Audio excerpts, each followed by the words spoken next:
Welcome to today's masterclass. My name is Lisa Richter, and I will be your host today. On the off chance that you don't know about CSIA, we are a global nonprofit trade association with over 500 member companies in 35 countries. For system integrator members, the CSIA Best Practices Manual and CSIA certification are some of the more popular member benefits, but you will also enjoy a variety of others, including professional development, learning from your peers, and access to professional services experts, including insurance, financial, and legal, who understand the SI's unique business needs. For partner members, CSIA offers an ecosystem to grow your SI programs, understand your customers' pain points, monitor industry trends, and share your thought leadership. With thousands of qualified integrators and suppliers, the CSIA Industrial Automation Exchange helps SIs, industry suppliers, and manufacturers connect and do business. For SIs and partners, it provides a platform to support your content and SEO marketing efforts, position yourself as a thought leader, and nurture prospects during their complicated buyer's journey. In case you aren't a current member, now is a great time to join. Membership provides you many benefits, including a full lineup of virtual events and other resources for you and your entire team, from accounting to sales to operations, 365 days per year. Plus, CSIA dues are prorated, which means that if you join now, dues are half off because we are midway through the year, offering you a great value and a way to give CSIA membership a try. One last housekeeping note before I turn it over to Carrie. I want to remind you that if you have not set up your new account in CSIA's new database, please do so today. Just not right now, later, after the presentation.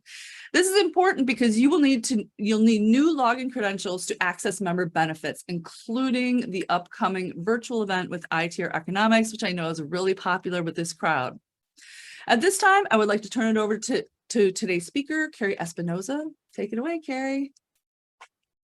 Thank you, Lisa, and thank you to Jose Rivera as well for the opportunity to be here today. I'm going to try to screen share and multitask while I'm talking, so forgive me for just a moment while I get over to my PowerPoint presentation and we look at this from the beginning. So, and also thank you, Jennifer, behind the scenes, helping to make today's information possible. Know that I know when we talk about health insurance, not everybody gets as excited as I do. We're going to go over 4 things to consider when choosing your healthcare plan. And this is designed for employees who are navigating their open enrollment period or really just want to learn how to get better value.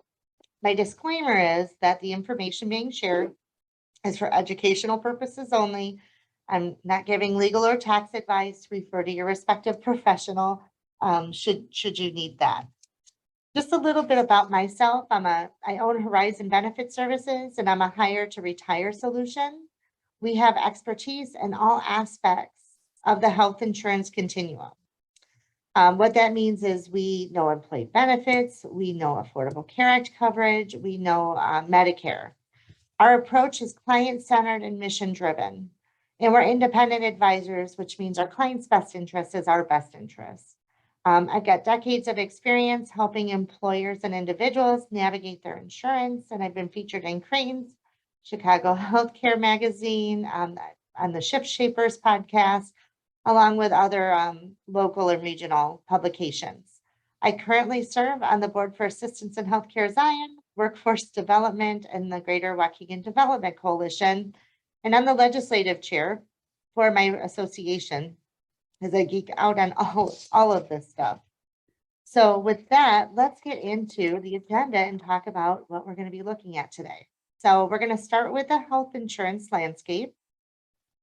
We're going to look at employer-sponsored coverage versus individual coverage. How do you select the best plan? When I was on the other side of the table, it's very frustrating for me. And I thankfully had some great folks come alongside and just kind of break things down in easy to understand ways. Now I not only understand that, but I understand the behind the scenes from the broker's perspective that I'll be sharing with you. And then what can you do to manage your healthcare spend and some drug discount do's and don'ts. We're going to have time for question and answer at the end of today's presentation. And today is really intended to be fun and to be engaging and interactive. So if there's something that we're talking about and you want to chat, please drop something in the chat. Lisa's going to be monitoring that for us. And then at the end, I believe everybody can come off of mute and we can answer any questions. So just a little bit about the history of the US health insurance market. So back in the 1900s, right, the first group health insurance plan was organized where employers would pay physicians to provide services for a monthly fee. Fast forward to World War II, we were in an inflationary period, wages were frozen, and that's where the group health insurance market really took place, and employers were able to offer employee benefits as part of the compensation package. So they weren't necessarily raising wages, but they were increasing compensation. Hopefully everybody knows what I mean by that. And there's a couple ways that employers offer employee benefits or group health insurance. The traditional way, where there's a group health insurance plan, usually accompanied with, dental, vision, and some other stuff. And then there's a newer way that's just taken hold in the last few years, which is an individual coverage HRA. And that can look like an ICRA or a Q-Sahara. If you love acronyms, you're really going to have fun today. But the most common way that employers sponsor group health insurance is the traditional way. They work with a broker like myself. They shop different insurance companies, different insurance plans, and then they usually pick a handful or two to offer to their employees for participation. I bet you're wondering, I wish I could see everybody's reactions. Why is it all so darn complicated? If you are wondering that, I trust you. I have a good explanation, though it's not one that you're necessarily going to love. Here's why the landscape is so darn complicated.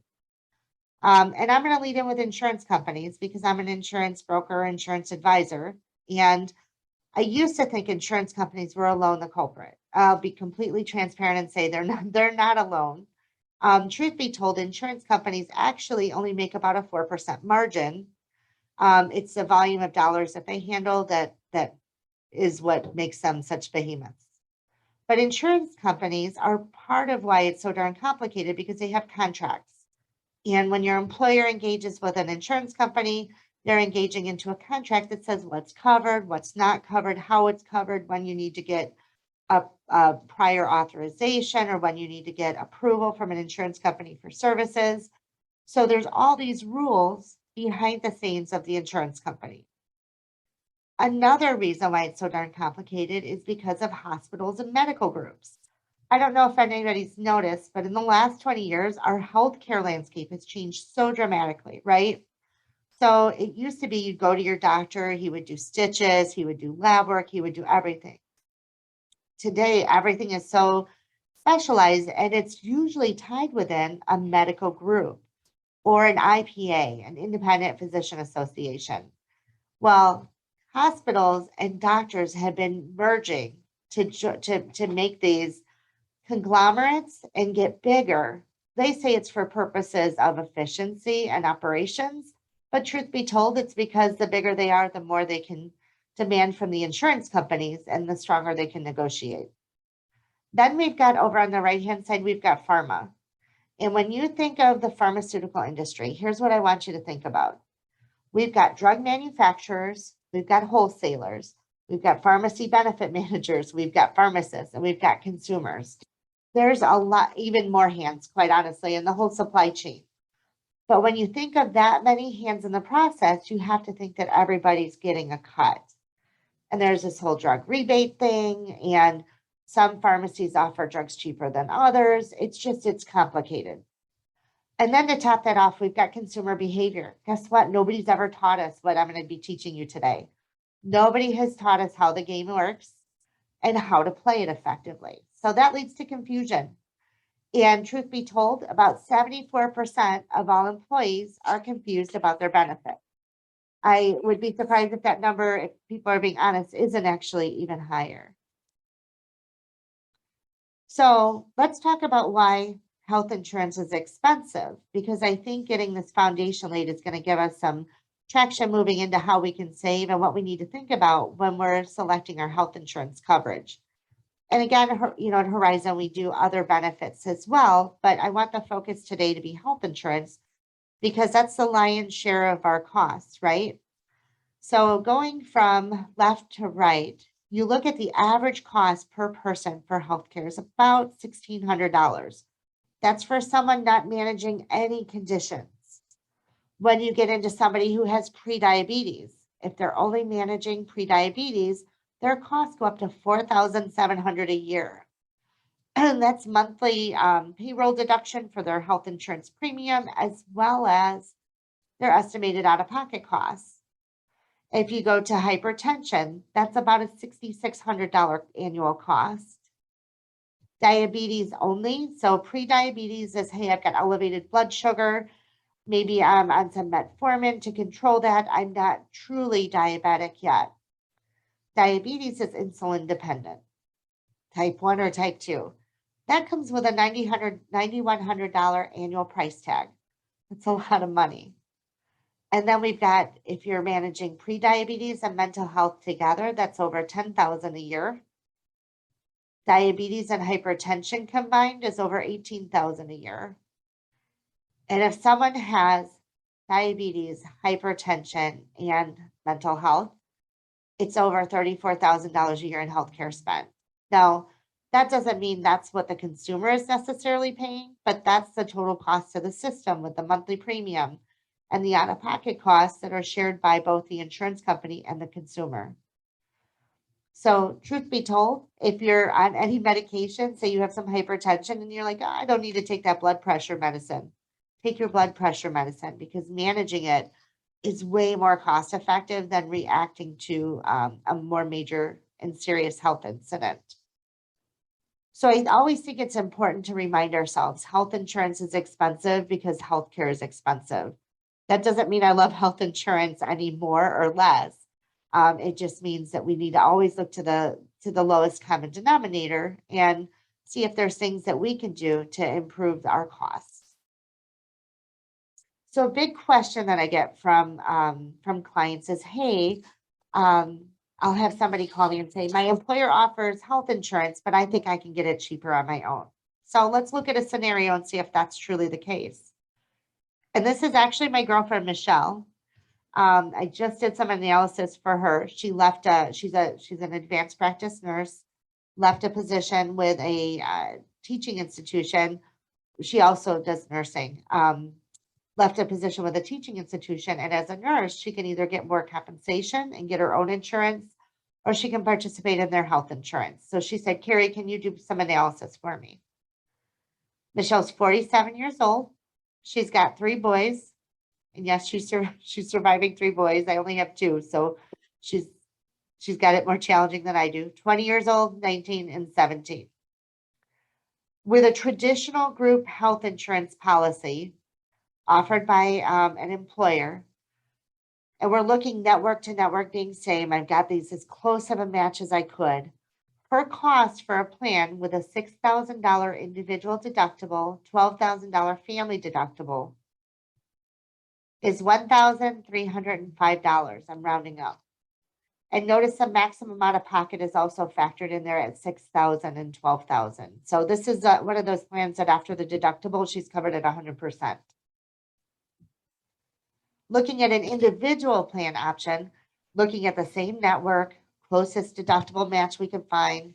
In this case, the deductible for an individual is $7,000 and $14,000 or $17,400, I apologize, for a family. The maximum out of pocket is $8,700 for an individual and $17,400 for a family. So what that tells me is that after the deductible, she's still got to pay a little bit more. That individual cost is $1,342.70 or $1,343. Would you rather pay $1,305 for a $6,000 max out of pocket or $1,343 for an $8,700 max out of pocket? I bet I know what your answer is. The other thing to keep in mind is that if you go out and buy insurance on your own, at least this is true here in Illinois, The plans that are available are much different than the plans that you can participate in as part of an employer group. So I like coffee examples. I'd say group health insurance is like going to Starbucks, and individual insurance is kind of like going to McCafe. Are you still getting your coffee needs satisfied? Yes. Is it as delicious? Probably not. A lot of times in the individual market here, all of the, all of the benefits operate differently. So what I mean by that is specifically prescription drugs. Most people have to meet a deductible before their prescription drugs are covered under the plan. That's a big difference. And I'm going to show you what that looks like in just a few slides. The other thing to be aware of is that if your employer offers you affordable health insurance and affordable per the Affordable Care Act guidelines, you can't go out and get any premium assistance. Truth be told, in Michelle's scenario, she's qualifying for premium assistance, and her actual cost is $1,100 a month. Still a lot of money for a woman with 3 kids, but she couldn't go out and get any premium assistance if her employer was offering her coverage that's affordable. So in this scenario, it's very clear that the group health insurance is better value. Now let's get into why we're here today. Open enrollment season comes along, and it's time to select a health insurance plan. And if you guys are anything like I was, and like most of my customers are, it's one of those things that you really don't embrace and don't love doing.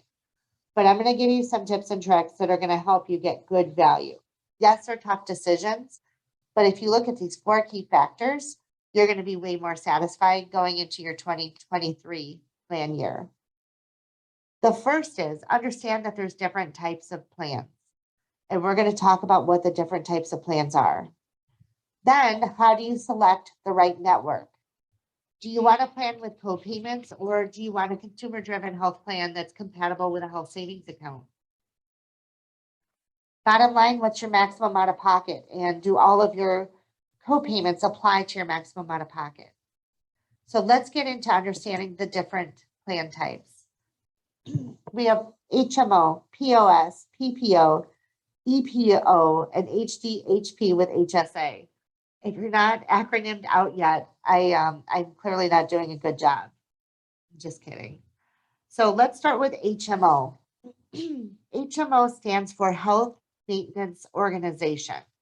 With an HMO plan, you have a primary care doctor that you select who's your liaison or who manages all of your care.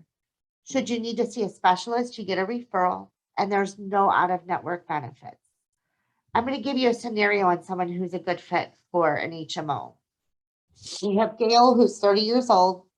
She lives at home with her parents in Raleigh, North Carolina, and she's paying off her college loans.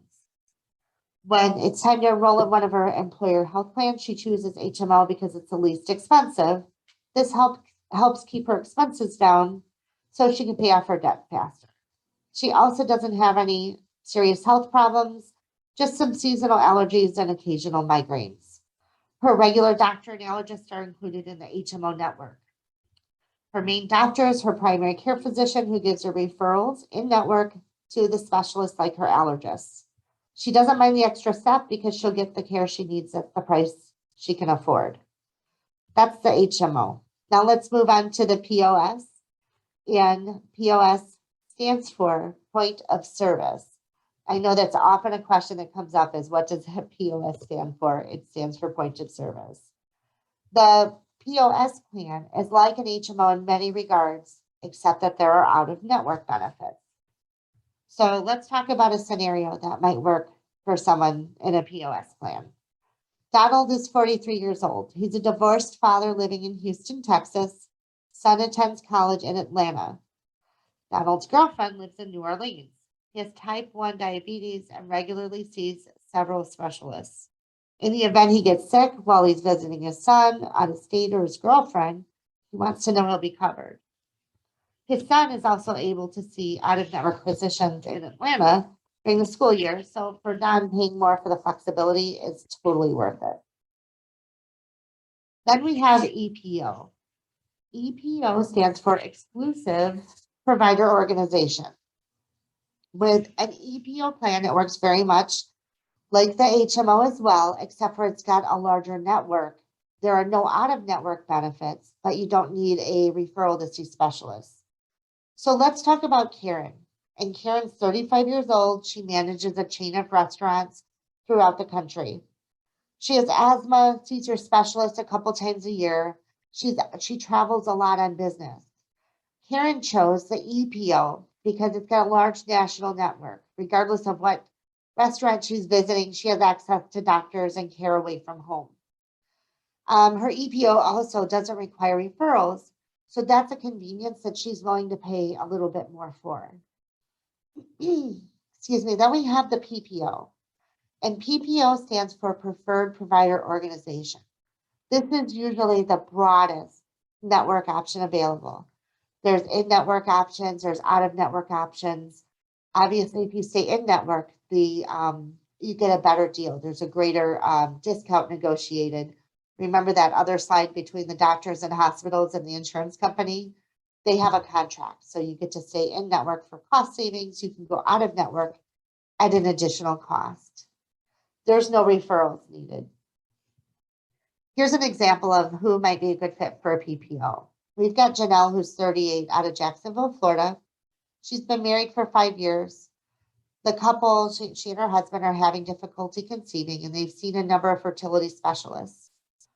Her employers offered 3 options for her health insurance, and Janelle picked the PPO. She pays more for one fertility doctor who's out of network, but she doesn't mind because her mission is to get pregnant. She could also go to Texas and go see a specialty, a fertility specialist in another state, and in network, she's going to pay less.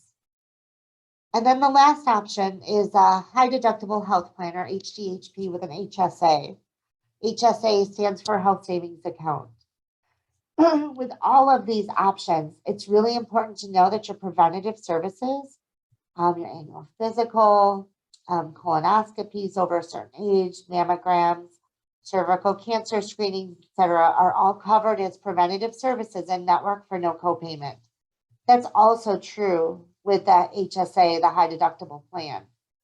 Anything other than a preventative service, though, is going to be subject to the deductible and coinsurance.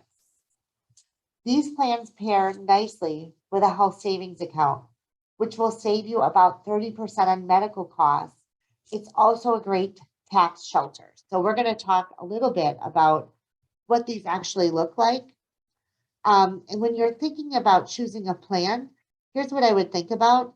Don't spend more time figuring out which cable TV package you're going to purchase than you do selecting which insurance plan you're going to have for the annual enrollment period with your employer. Now let's talk about the right network. And a provider network is the list of doctors and other healthcare providers, hospitals that a plan contracts with to provide medical care for the members. There's in-network and out-of-network providers. Remember though, with the HMO and I'm just going to check myself real quick. Yep, the EPO, you don't have any out-of-network benefits. But with a PPO, you can go in and out. The other thing to know is that behind the scenes with an insurance company, insurance companies might have local networks. They might have networks that are statewide, that are regional and national. If anybody listening in today is located in Illinois, here's why this is so important. A few years ago, Advocate Hospital merged with Aurora Hospital. Advocate is in Illinois, Aurora is in Wisconsin. They're about 30 to 45 minutes driving distance between the two. If you have a PPO plan, easy peasy, you generally have access to both. However, if you live in Illinois and you're on the HMO plan, HMO plans typically don't cross state lines. So you can go to Advocate in Illinois, but crossing over to the Aurora Hospital system isn't probably going to be an option. This happens all too frequently where hospitals merge and then they cross borders, and people don't know that it's really for operational purposes and not for insurance purposes. So that's a gotcha to be aware of. Now let's talk about plan design. And I'm a very visual learner. So if there's any other visual learners, on the call or on the webinar, I hope this is of great value to you. There's typically two types of plan designs. There's plans with copayments, and there's plans that are high deductible HSA compatible plans. You always want to make sure that you understand these differences because it's going to drive your satisfaction with your plan. So looking at the plan on the left with the office visit copayments and the prescription copayments, it's important to know what are your office visit copayments when you see your primary care? What are your office visit copayments when you see your specialist? You're going to pay more to see a specialist, but know before you go, right? If you have an HMO plan, don't forget to get your referral. The other side of that image is prescription copayments. And prescription drugs are priced according to their tier. So some employer plans have drug formularies with 5 tiers, with 3 tiers, with 6 tiers. They're typically broken into categories of generic, brand, and specialty. That's really important to know because the higher the tier, the higher your cost share. And we all know that if you're on any kind of expensive prescription drug, it can really drive costs for you throughout the year. Typically with this type of plan, anything that's not a preventative service, which you see as $0, or an office visit, which is a copayment, or a prescription drug, which is typically a copayment, benefits are subject to the deductible. Once you satisfy the deductible, then you go into the next phase, which is called coinsurance. Copayments are fixed dollar amounts, coinsurance is a percentage, and then you pay that up to the maximum out of pocket. With many group health plans, the office visit copayments, the prescription copays, everything feeds into a true maximum out of pocket, but that's not always the case. There are situations where there's not a cap on your copayments for office visits or prescription drugs, and those don't apply to that maximum out of pocket. So when you're looking at your plan options for this year or next year, be sure to ask that question. What benefits are applying towards my maximum out of pocket? That's a more traditional plan design that we were all used to. And then the 1990s, 2000s came along and these consumer-driven, high-deductible health plans were introduced. And that's the image that you see over here on the right. So on the right, you see just one bucket. And everything applies towards your deductible, your coinsurance, and your maximum out of pocket. So when you go to the doctor, your office visit, the insurance company might have a negotiated rate of, let's say, $150. The doctor bills $300, the insurance company's negotiated rate is $150. That $150 goes into your bucket. You go get prescription drugs. The plan has a negotiated rate of, let's say, $80 for your prescription drug. Retail cost is $250. Your cost is $80. That goes into your deductible and applies towards your maximum out of pocket. That's true with inpatient services, outpatient diagnostics, etc. Again, your preventative services are covered at $0 in network, but anything that's not a preventative service is going to apply towards your deductible and your maximum out of pocket. And I'll share with everyone on today's webinar, I have a high deductible health plan with an HSA, and I had hip replacement this year. I knew I was going to reach my maximum out of pocket. So to me, when I'm selecting a health insurance plan for the upcoming year, I'm looking at how do I plan to use it? Do I plan to just see the doctor or get prescriptions filled? Or am I going to be having a major surgery and needing that maximum out of pocket? And that helps me make decisions for not just how to select a health plan, but then also how to consume healthcare efficiently. And we'll talk about that too in just a few slides. Let's talk a little bit more about the high deductible health plan with the HSA. And the reason why I want to talk about this is because that HSA plan, the HSA account, I should say, has some great advantages. And sometimes when employers are designing plans, they might make a contribution towards your health savings account. Sometimes they don't. Sometimes it's a generous contribution. Sometimes it's very little or nothing. If you have a high deductible health plan with an HSA, please, please, please just go open up your HSA if you've not done that already, because having that open allows for pass-through. And I'm going to explain what that means. So let's talk about health savings accounts. Health savings accounts are very different from flexible spending accounts and even health reimbursement arrangements. With a flex spending account, you have a use it or lose it, right? Typically the case too with a health reimbursement arrangement, or you have to spend the money in that case and it's reimbursed by the administrator or the employer. With an HSA, that's your account. It's your account when you open it. It's your account when you work for the employer. It's your account when you leave the employer. It's portable. As long as you have a plan that's compatible with a health savings account and your accountant can advise on that, or even the bank, you can contribute money in there on a tax-free basis. Your gains grow on a tax-free basis. And when you take money out, it's on a tax-free basis. That's called a triple tax advantage. When my husband and I meet with our financial planner every year, he always says, hey, we want to make sure that we're using that health savings account for not just your healthcare spend or your anticipated spend, but also as a tax shelter if there's any disposable income. Here's an example. If I make $100 and I put that money into just my regular checking account, I have to actually earn $130 to take home that $100, right? That $100 goes into my checking account, and that's what I use to pay my doctor when I go see him. With an HSA, that full $130 goes in there. And if I don't use it this year, next year it's still there. The year after, it's still there. So it's got a rollover provision as well that can be very advantaged when you're doing your planning for retirement. And like just yesterday, I was talking to somebody who had $30,000 in their HSA. They've obviously been contributing a lot for a long period of time, but they can use that to help them pay for their Medicare insurance. How cool is that? All right, let's talk about maximum out of pocket.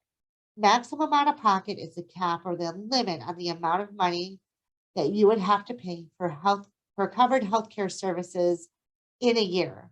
If you meet that limit, then you've satisfied your max out of pocket and your health insurance costs are covered at 100% for the rest of the plan year.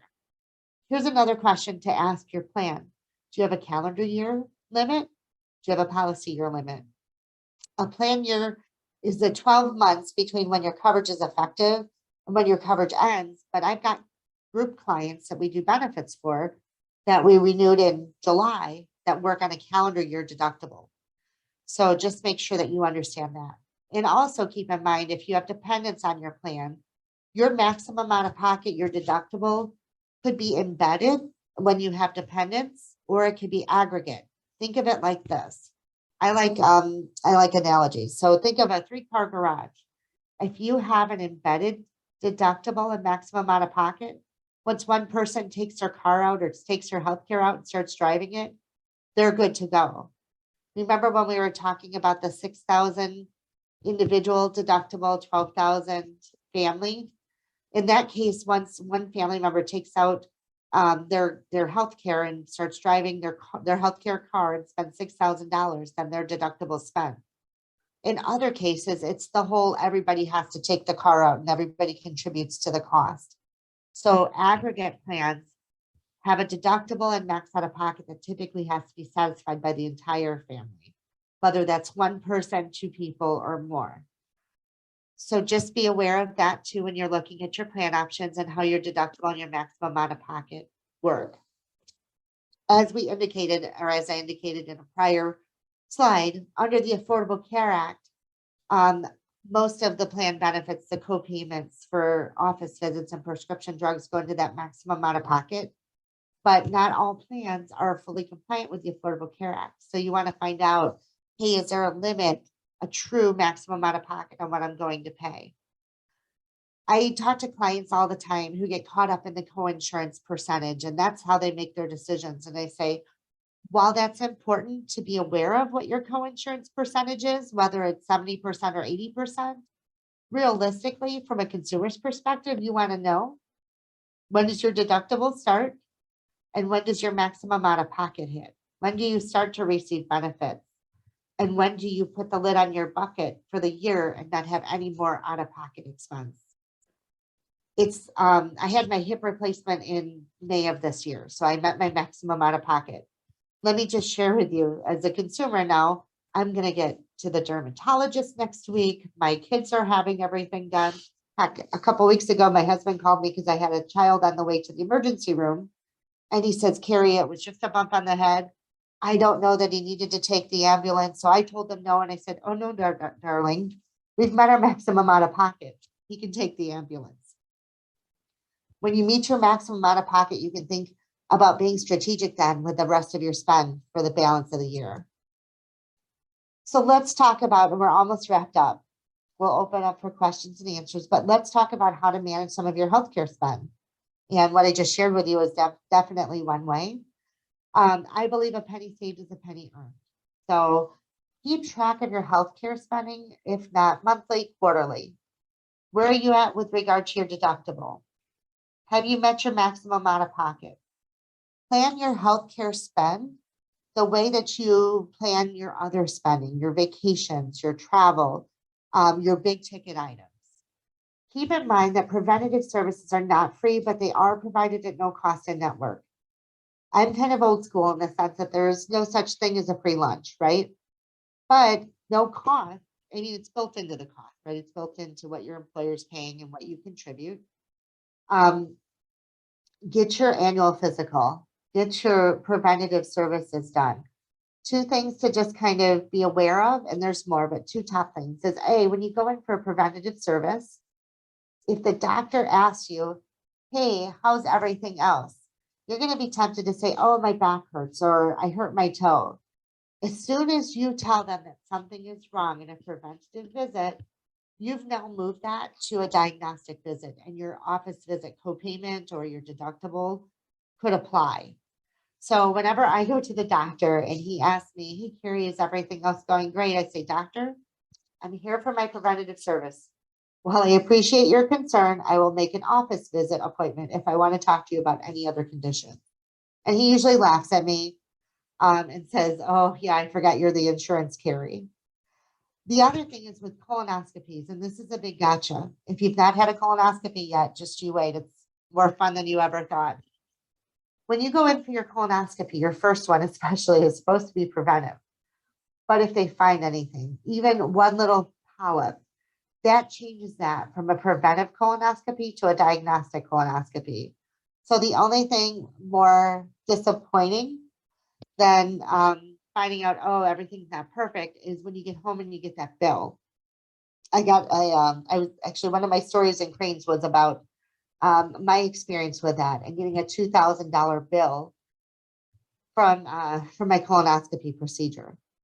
If you're in need of any expensive medical treatment or tests, it's absolutely okay. And I want to give everyone permission. Ask your provider, what are you going to be doing and what's the procedure code? What's the ICD-10 code? Then you go back to the insurance company and you call them up and you say, hey, insurance company, this is what I'm having done and when. Here's the code. Can you tell me how much that would cost?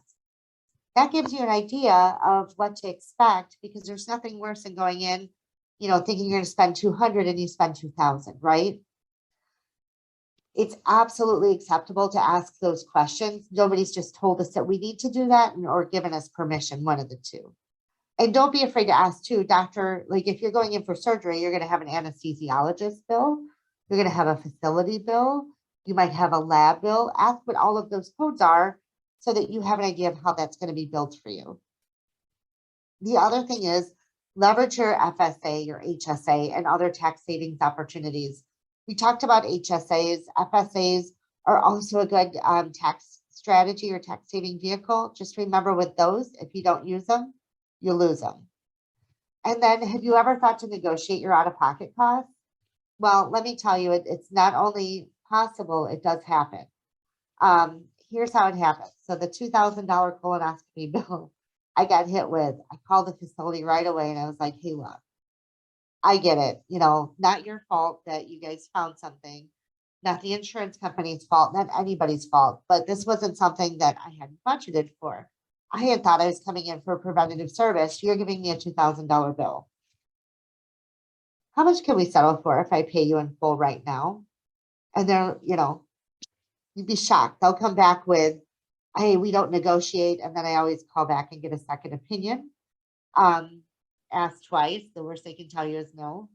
But I've had medical bills reduced from $2,000 to $1,200. I've had medical bills reduced from $2,000 to $1,500. It doesn't hurt to ask. And a penny saved is a penny earned.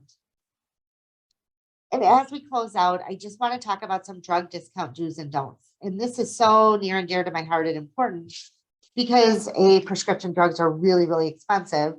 And there's a little game that goes on behind the scenes I'll share with you, but also because there's all these commercials for GoodRx and Single Care and yada, yada.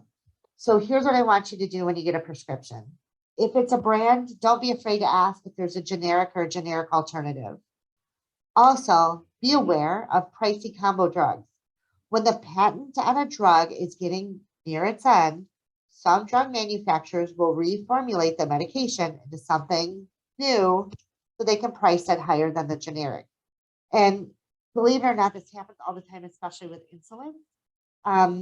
If you get a vial of insulin and vial of insulin and needles, it's relatively inexpensive. It's the delivery system, the pen, that makes that insulin so doggone expensive. Ask your doctor for a comprehensive medication review.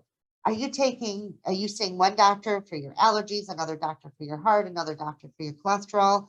Who's managing all of your medications to make sure there's no issues with crossing certain drugs together, but B, are you taking any drugs that are doing the same thing and duplicating effort that's not necessary? And a big thing too is look for prescription assistance programs and coupons. I had a client in this week who is transitioning to Medicare. On her employer plan, she's on Eliquis. She's got a copayment. Eliquis is what you use to keep blood thinner. There's Coumadin that's less expensive, but Coumadin requires you to get a weekly or every month blood draw. So people like Eliquis. Well, she's going from employer coverage to Medicare.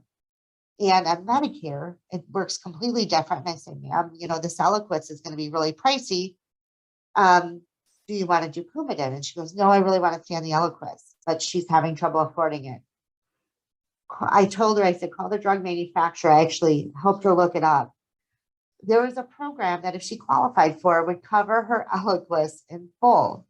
So she called me just after the appointment, said she talked to her doctor and she's submitting all the paperwork. Well, let me know how it goes. But we've successfully helped our clients beat the pharma game by qualifying for prescription assistance programs. Next, don't not take medication because you can't afford it, or don't split your pills without your doctor knowing. Please, please, please, if you're ever in that position, call my office. I thank you, to who Lisa is. Lisa's just a good soul. I will give you a 15-minute consult. I will help you find a solution. I don't ever want you to not take medication. Or if you're an employer on this, I don't want your employees to not take medication. Also, don't assume all Canadian pharmacies are the same, because they're not. They source their drugs from different manufacturers. So just be thoughtful about that. And think about when you use a Canadian pharmacy or you use GoodRx or Single Care, you're not going through your plan and having that those costs apply towards your maximum out of pocket. You're actually going around your drug plan and paying for that separately. So you want to make sure that it makes financial sense to do that. So if you're using GoodRx or you're using Single Care or another pharmacy savings program, if you're going to reach your maximum out of pocket for the year, you might not want to use that. You might want to use your plan, get to that max out of pocket sooner, and then everything's covered, right? And network is at 100%.